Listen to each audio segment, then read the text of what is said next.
Hi, I'm Scott Stanley. This is DTG Ministries giving you another STAR project, this one on the law. If this is something that you can get into, something you agree with, don't forget to give me a thumbs up and even subscribe to this channel and continue to receive blessings from the Lord. Leave a comment. Let us know where you're at.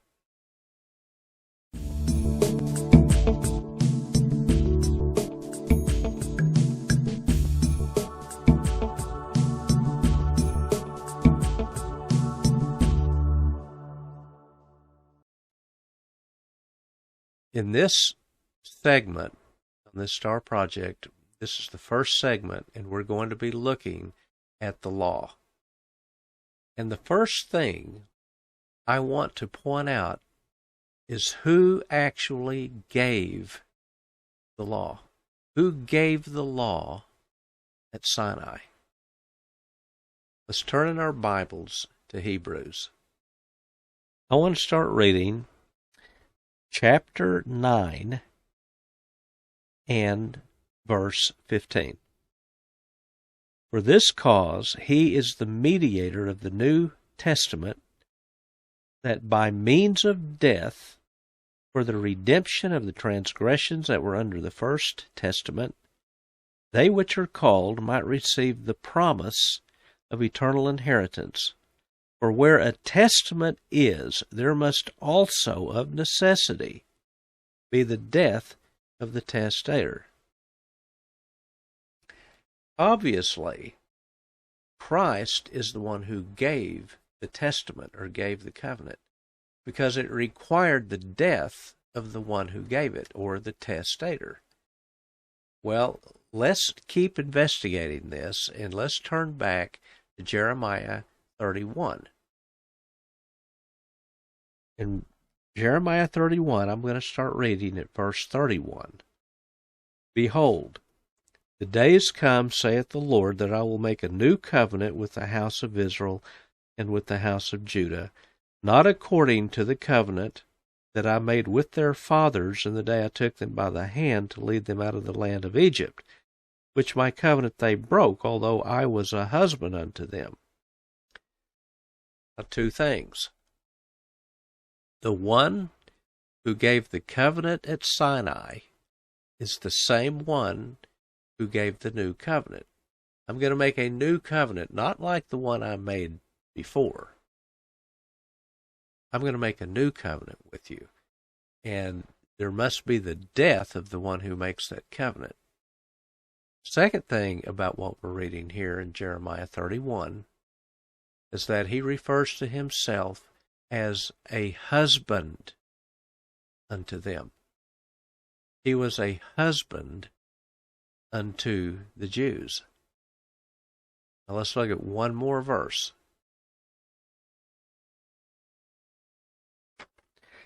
Psalm 68, verse 8.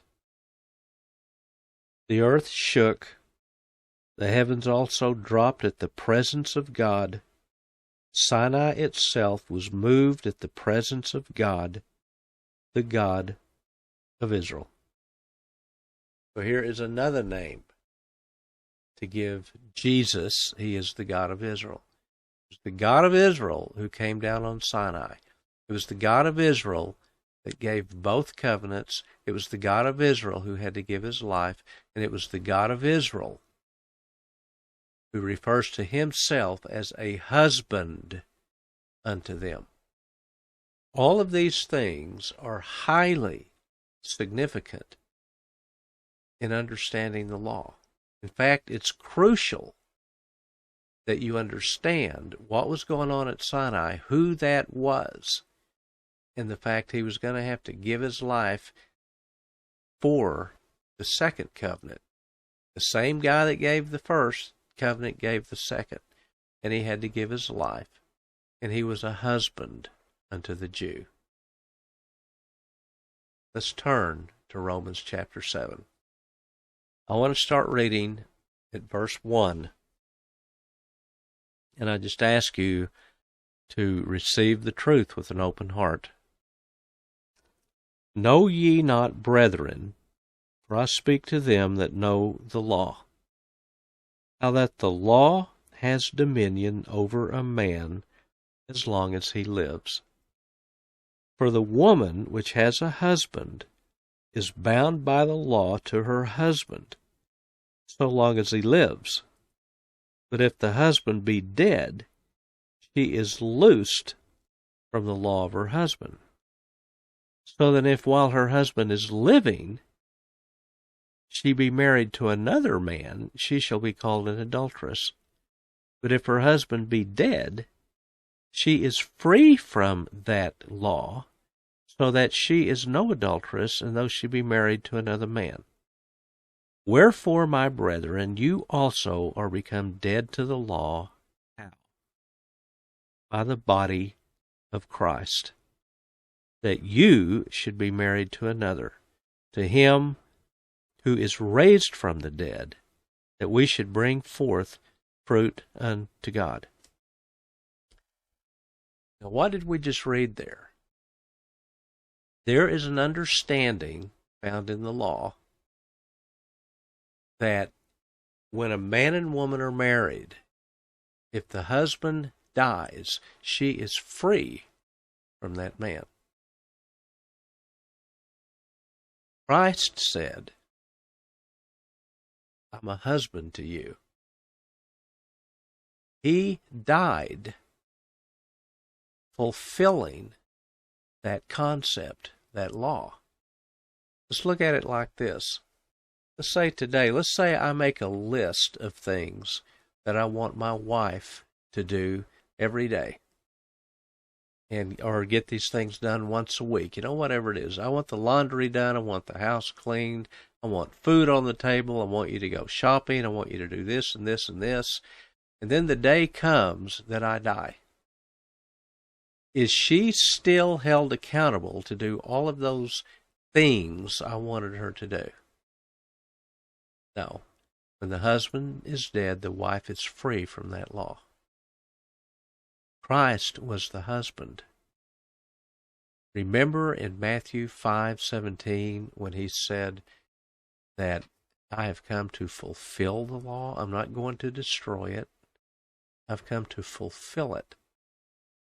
Well, I was always told he fulfilled it by living it and keeping the law. No, he was the husband. He fulfilled it by giving his life.